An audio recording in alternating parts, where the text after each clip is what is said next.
توما جنة تلمدا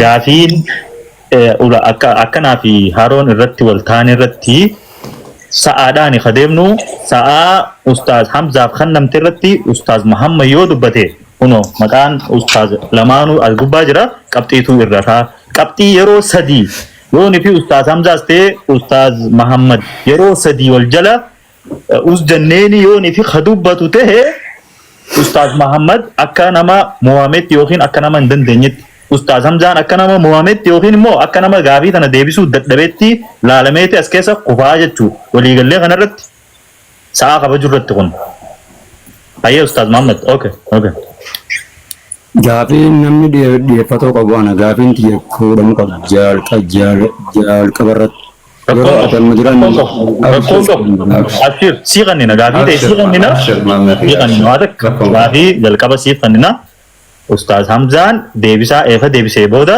أستاذ حمزان إس غافي أستاذ محمد غافي ده يچو بليز سارتي نوتيه فدا أكان أمي سنينجي أكا بودوان برا حواسني سلك كتير فدا يوم في ساعان نو خبجو دني أمس تلمدا حاسور رتي جتشات ولد دبرفتشو في جتشا ولتتوكو رتي كابتين حالان الرتي ناموس الرتي قبوستي نمني سن حاجة فدي بيخاتي حاجة فدي علمي برته ناموس الرتي يوني في دبنا خجر سيسوته محمد هاج تون برتي هارو يرون تدي اتفق صالح حواسك جبلا كم جدا السلام عليكم ورحمة الله وبركاته إن شاء الله جابن رجلني كما سجلة تهار أودي كه فوت أما إذا جماعة يا مثلا أوكي هي ردي بيه السلام عليكم سنجا فياديا جلتهما أستاذ حمزة أستاذ محمد بيان أكيد تسلم وأنا كنا في مثل جنيد فوق السنة والفرد هاي سنجا برا مصر أكيد بيه مو حواسنا كم جبلان ورجال الاستنين وأنا كنا رجال الاستنين كذا رافض فوق السنة يدي تكا جلتهما سنجنا يجرا مولكا سنجنا itu kaitan kamu kuma boleh sekian pun kan update sekali dah jadi amal tu. Okay, an mungkin gua dah aku tak right. Tole. Aku mari pun tanah. Aku galat tu, wallah guru tu kau berada. Nama itu baik tak orang kaya tu lagi patah. Tengok wangari pun. Aku mari pun tanah boleh sekian update je. So segantan tanya tharan tanah. Bifa jalala bifa respectitin obboleeyyan kaayyachu wal jibbu osoo hin taane namni wal jibbu hin jiru bakka kana keessatti nu hundinuu amantii takka hordofna waan kana ta'e jecha akkuma reefuun tana abdiin jee Mahamad Bayaanilleen gaafii ni qabu Hamzaanilleen gaafii ni qabu isaan lachuutu yoo niitii Mahamad Bayaan gaafii sadi gaafate Ustaaz Hamzaatilleen gaafii sadi irraa qabaa jechuudha yoo Mahamad Bayaan gaafate ta'e Ustaaz Hamzaanis gaafii shan irraa qabaa jechuudha so isaan lachuutu baalaansii gooneetiifi wal qixatti yaanaan jechuudha ammoo akkuma reefuun tana obboleessiti ta'amma taajachaa Mahamad Bayaan maal jette Ustaaz? Gaafii adeemsa gaafii seerrisa qabdan akka booda yaa'iin takka illee nutti hin seennetti fakkeenyaaf ani gaafadhe irratti waan ani isa gaafadhe ragaa quraanaa fi hadiisa yookiin fassaarii haa ta'u quraanni kuni tafsiirri kuni nama isa fassara qabaa waan ta'eef kana hunda baadee erga ragaadhaan kana naa cufee itti na amanu booda yookiin fedhu amanuu baatus amanuu jiraatu isaarratti ragaa qobsaatti naafinnaan gara gaafii isaatti kennuun Ola amma bakka sanatti gaa waan takkaa jira amma wanni takka ka jiru yaada kiyyaan dubbadha amma yoonii fi Ustaaz Mahamad Bayaan ammoo Hamzaa gaafii gaafate haa jennu Hamzaan gaafii Ustaaz Mahamad Bayaan deebisuu dadhabu taate an gaafii sana deebisuu hin danda'u irraan tarkaanfadhaa jee gaafii san bira kutuu ni danda'a Ustaaz okay bira dabree na dhagaye guutaa akka dura narraa baasi ilaalla wanni jechaa jirru tana dura narraa fuudhi eegas booda akkasitti fuun yoon hin taane irra deebinee irra wal mari'anna waan kana irra walii galla dura yookaan immoo maal jettee bakka tanatti naqadha yoo gaafii hin danda'amne taate bakka tun gaarii miti anas maan taane isas maan taane yoo gaafii hin danda'u jedhee bira kutuun hin ta'u bakka tanarratti shaartiin irratti walii galuu qabnu ta'inni hin dandeenye naawuu ta'e waan biraatti hin kennu wahuma inni beeku malee waan biraan hin kennu inninis waan ani beeku deebisaaf wahuma inni beeku wahuma inni mormuun itti fidaanu abshiraatti fofa. Tole. No, amma jechaa jirru dura ustaaza qabxii qabadhaa yaada nuti dhiyeessinu kanarratti yaadni nuti amma jechaa jirru kun yoo fi isiniif hin taane akkuma ammaan tanaa garte lakki haroo yaadni kun hin taane nuti akkana kanarratti deemnaa yaada jiru gootan jechuudha isin lamaan. Maaliif yookaan kan hara qabxii taanii achi fiiguutti kun ulfaatti yaada jiru hin jee soo dirqama deebisaan deebi'uu qabdii jettanii yoo ni fi murteessitan ta'e isin lamaantu murteessa. Hamza, Ustaz ni dhageessame Ustaz Hamza. So gaafiin isin gaafadha. Gaafiin isin lamaanuu gaafadhu. Gaafiin isin wal gaafattan deebisaan dirqama deebi'uu qabdii jettan moo deebi'uu hin qabduu jettan akkam jettan? Yes, waajibe. Okay, anilleen dabalata Ustaz Hamzaan hin dhageenyensaa Ustaz Reefuu Haroon waan jeen Ustaz Mahammadiin yoo gaafii wal gaafatan kanarratti deebisaa hin dandeenye ta'u ta'e amma fakkeenyaaf Ustaaz Hamzaan yookiin Ustaaz Muhammad lakki deebisaa kana dadhabeetiin jira jee bira kutuu hin danda'amennaan Ustaaz Muhammad lakki hin danda'amu anuu gaafii hin dandeenye ittiin fiduu gaafuma inni beekuun itti fidaa saniifuu naa deebisee bikka kanatti akkana jee ragaa naa fidee sanbooda anis gaafii isaa deebisaa fi akkasitti deemnaa jee ati yoo yaadne kan kee maal akkamitti deemna jettu adeemsa gaafii irratti. Okay, yaada bareeda laala kigoonu fakkeenyaaf amma wanni gartee Muhammad bayaanitti amanuu fi wanni itti amanu waan adda addaati. Walii galee dirqama waan inni beeku san sheeka inni beeku san waan inni beeku san haanaa fi yoo kan jiru taate san rakkoo nana biraa miti. Ani ammoo ragaa kana otomaatika gartee hagaan danda'uun waan hin beeku irraan hin fidaa fi yoo akka mataa isaa keessa jirtu sanitti haanaa deebisu kan jettu taate tuni qophummaan tun haa baddu akka waan jechuu fadheeti. Okay. Hayya Ustaaz Muhammad dubbachuu beekte? Laal anoo waan inni mormu irratti malee ani Hamzaa yeroo wajjaasu waan inni mormu irratti malee munaazara gugguuddii wajjin godhu Hamzaa. Ana kasti na ko bakka baadha waan inni mormurratti malee anu gaafuma lamaafin har'a as dhufe malee gaafi lamaan inni akka gaariitti mormursani malee an kabiraate hin dhufne gaafi sadeen jee Okay. Amma bakka kanatti waan takkaa jira jara keenya. Wanni niin reefun kana san kaaseef saniif yoo inni fi Ustaaz Muhammad gaafatee Hamzaanis gaafachuu carraa kan hin arganne ta'e isnaa gana biifee. Daanto akkasin ta'u dirqama kun. Laalisku waan hin dubbadha jara keenya. Akka naa goota abdii kiyyatti qoyoo chaarjiin irra jiraate chaarjii irraa baasii telefoona kee kanaa bakka takka wayii irratti olmoosiisi. Maaliif jennaan ijoollee teenya hedduutu warra akka kiyyaa eerfoona fayyadamuu jira hedduu eerfoona hoggaa fayyadaman beektaa wanti tun nama jeeti. Laali Muhammad Bayaan Habibi kigoonu arra tartiiban deemna. Gaafa mana kiyya jirru wal afaanitti qabna. Laasi waa daadharam zawaa daaruun dubbadhu jiran. Laasi waa dawaadani kiyya laal jechi kiyya tartiibni kigoonu duraanuu nu beektaa beekaa mata dhukkubsu akkas godhatta malee. La jechuun yeroo namni Hamza hamaaka no niin taphadha. Akki goonu fakkeenyaaf amma yoo nan gaafii si gaafadhee gaafii sanatti akka ati beektu deebiftee naaf hin deebine akkaan an fedhu naa deebisi jedhee si dararuu hin qabu. Okay? Maaliif jennaan waan kana ragaan Qur'aanaa fi hadiisa. Okay? Qur'aanaa fi hadiisni san maybe siif tahuu dhabuu mala ummataaf tahuu danda'a tahuu dhabuu mala ragaa kana ammoo halaallatee keessaa fudhatu anaa fi ati osoo hin ta'in ummata. Tanaaf dirqamni gartee Muhammad Bayaan gaafii tiyya akkaan ani keessaa qabu san deebisaa san qofan naa deebisuu qabaa lakki yoo sanitti hin deebi'in hin deebine dura gaafii tiyyaa deebisu yoo kan jennu taate wal rabbashuu deemna na fakkaata. Yaada kiyya gaafa. Bakka tana siiran sirreessalaa bakka ammaa akka mareem tana jette kana fakkeenyaaf laal abbaan beekta abbaan fedhe abbaan waan fedhetti amanu mirga qaba. Akkasii beekta fudhatuunis mirga qaba. jiraachuu qafarratti wal amansiisuu akka fudhatu hedduudha waan ta'eef baarakallahu fiikum akkas. Okay. Galatooma isin lamaanuu. Maal jettan isin galatooma daawwattoota keenya.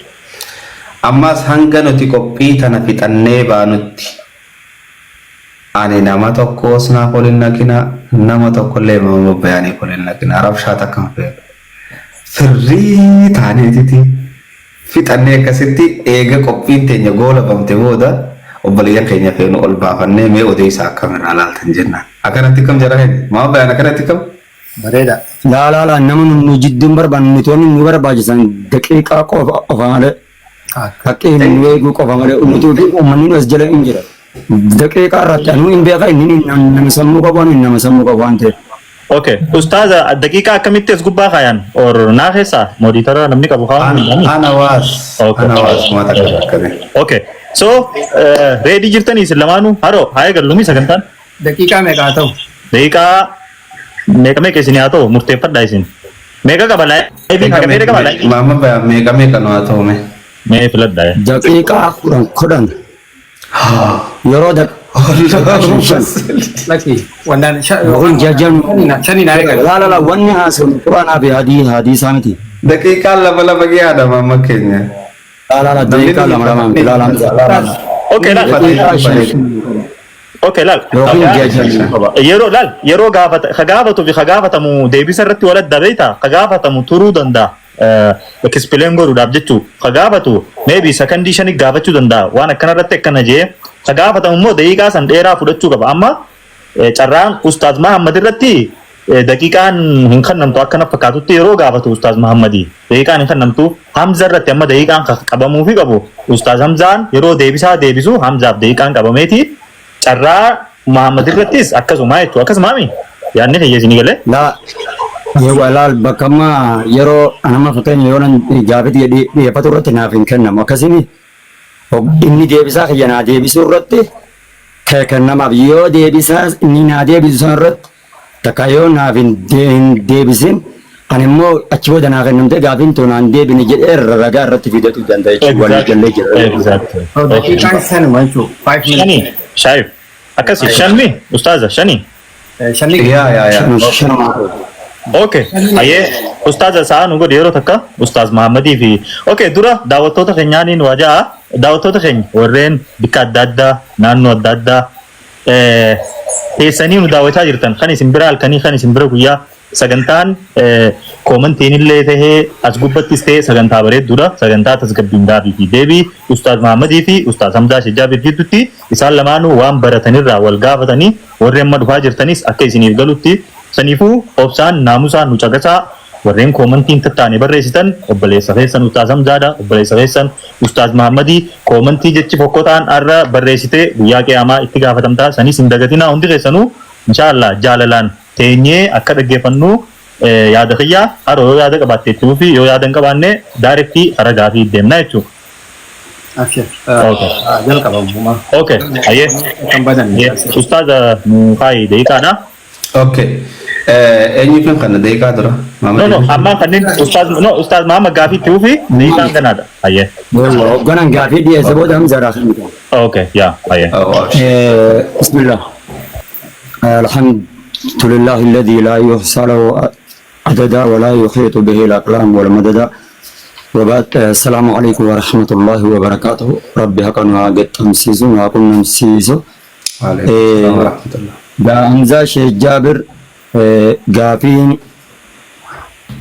يسابي غافين انديسو غافين تيا لما غافي لما جلقبا ربي هل تثبت لله صفة اليد ربي راب صفة يدي لا نسبة شيفتا أك ربي حركة لمان قبو اتيامنتا حركة لمان حركة إسام ملك ربي حركة لمان قبو نسبة شيفتا قرآن في حديث الرد يون سبة شيفتا سنة شبودة ديبنا حتى أنو ميل لمان ربي خيرنا سبحانه وتعالى نسبة شيفتا كان أجابنتي راو النجر دقيقة قبابي اوكي Tole.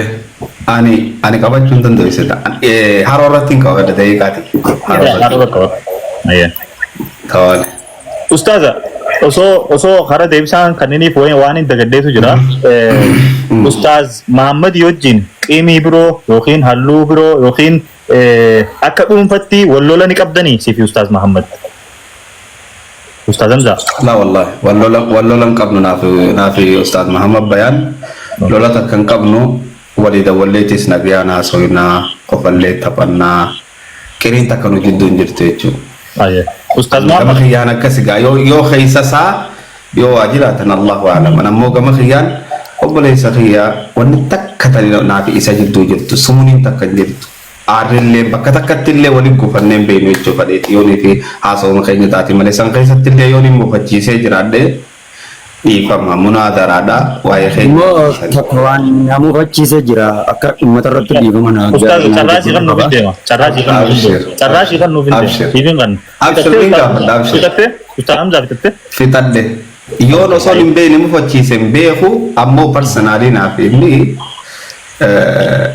rakkoo biraa walirraa hin qabu. Tole, hayyee Ustaaz Mahammad rakkoo dhuunfaa walirraa ni qabdanii Ustaaz Hamzatti waan muufattee ni qabdaa osoo gama sagantattiin seenin dura. Laa rakkootti tokko irraa hin qabnu rakkoon xiqqoo haala gaddeetti qalbii cabe keessa ilmi namaa kun tilaawaadha. Deebitaanaaf isa waa ajaja kullu bani aadama hattaa'u. Isoo gaafii fi deebii godhaa jirrutti gaafii xiyyanaa deebisuu idee hin beektan gaafii dogongora koo viidiyoo xiyya takka na agarsiise jechuudha.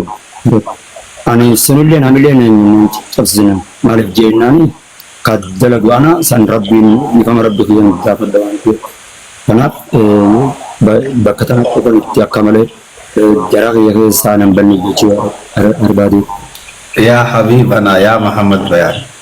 Ani gizee san aareetuman godhee adawwummaa fi miti dhiifama obboleessa kee.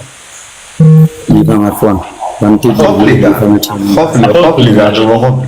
Afootu lillah. Ustaaz Mahammad. Hofligaa Muhammad Bayaan. Afootu dhiifama Ustaaz. Dhiifama. Afootu. Hofligaa akkasittiin beeka akka dhiifama goote. Rakkoo Afootu qaba. hayyee afootu Ustaaz. Hayyee. Afoonaa lillah. Hayyee hayyee thank you galatooma rabbi sinaa kabaju. Okay Ustaaz Hamza gaafii Ustaaz Mahammad sidee dhiyeesse dhaggeessee jirta. Daqiiqaa Ustaaz haroorra nuufaayi itti fufi deebisaa hante dura daqiiqaa irra nuufaayi daqiiqa shan. Tole miyuutu narraa godhadhaa eegisee salisan hundi. Hangaan daqiiqa shanan kiyya fitadhuu namni tokko natti banachuun qaba. Bismillah. Obboleessa keenya gaafii inni na gaafate rabbiin harka lamaanii fi miila lamaan ni sabachiiftaa jedhe. Haasawuma obboleessa keenya jee kanaawu anaa fi isallee rabbi dhiifama nu haa godhu. Allahan subhaanahu wa ta'aalaa harka lamaa fi miila lamarraa qulqulluudha. Ani rabbi subhaanahu wa ta'aalaa waan inni ifiin jeene isaan ja'a. الله سبحانه وتعالى ليس كمثله شيء وهو السميع البصير. ليس كمثله دجون فكين أكسا وني إسا فكيسن هنجرو دج ونما ربي فكيسن دج مثل جوخني فكيدا حركة هقا جنو حركة هم فكيدا كبا ميلا هقا جنو ميلا هم فكيدا كبا Allah waan kana godhu jechuun Allah kana fakkii takkatti fiduudha jechuudha. Obboleessi keenya Muhammad Bayaan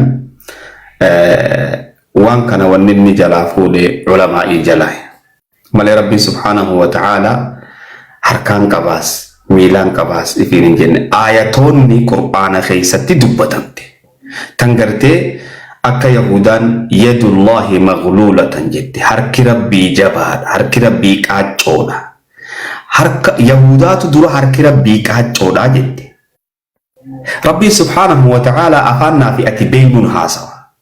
Hoggaa harka ja'an jecha san Allah maaliin deemseef gullat aydiikum jeen harki keessan qaaccoo haa taatu. Lu'inuu bimaa qaaluu waan ja'an sanitti abaaramanii. Siigale bal yadaahu mabsuutataan. Yunfiqu kayfa yashaa.